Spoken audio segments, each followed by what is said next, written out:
Regulators, and we're here now, and you got to pay attention to us, but we're not going to actually tell you what you need to do. Is that, I mean, that's passive aggressive, to the max. But I mean, is that a decided strategy to say we want you to jump, but we're not going to tell you how high? I think part of the problem is that the rules themselves don't give sufficient guidance to the private sector, regardless of whether they're public or not.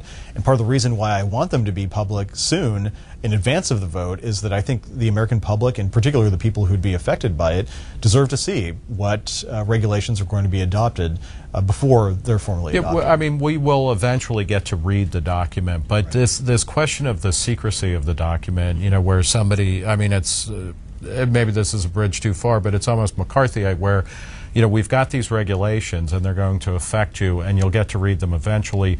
Why wouldn't the FCC just put the document out into the public when it was announced that it's going to be voted on? What is the history of kind of the secrecy of rulemaking or documentation in the FCC, and does this represent a break with that?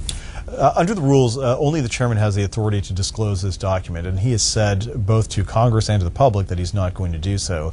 And he has cited the traditional practice of the FCC, which is to not reveal these proposals until after they are voted on. And he's absolutely right. That is the traditional practice.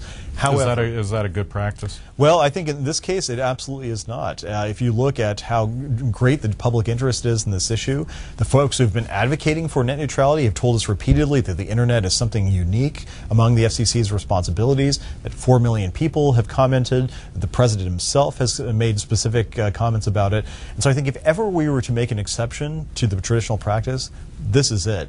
Moreover, it's not that big of a leap to say that the FCC should be as open and transparent as the Internet itself. Simply publish the rules, let the American people see it, and I think they can make up their own minds. Now, one of the additional arguments that has been made is that we need to keep this document confidential so that various commissioners can suggest changes, etc. But by and large, I don't think it's a big surprise as to how the vote is going to come on February 26th. And to the extent that that was the concern, I think it's misplaced. I think we should just get the document out there, let the American public have input, especially to the extent that this wasn't our proposal in the spring and it wasn't our proposal in the summer.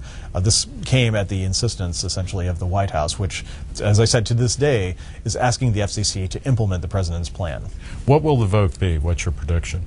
Most astute observers suggest that it will be 3-2, with the 3 Democrats in the majority and the 2 Republicans, myself included, in the minority. You've criticized the proposal, for not being public. Will it become public, or when will it become public, and when will there be a kind of commenting period that goes into effect? The FCC will vote on February 26th on this proposal.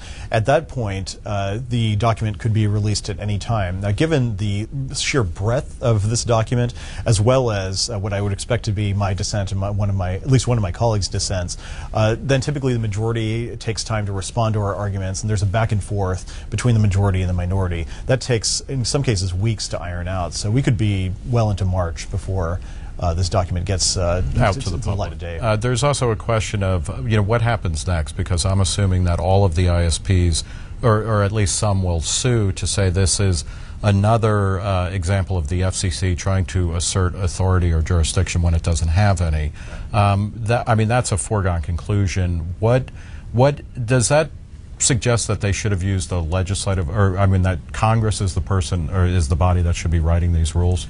I think so, absolutely. When the Verizon versus FCC decision came out a year ago, without knowing we would end up here, I said, at this point, the FCC has now been struck down twice by the courts in its attempts to adopt Internet regulations.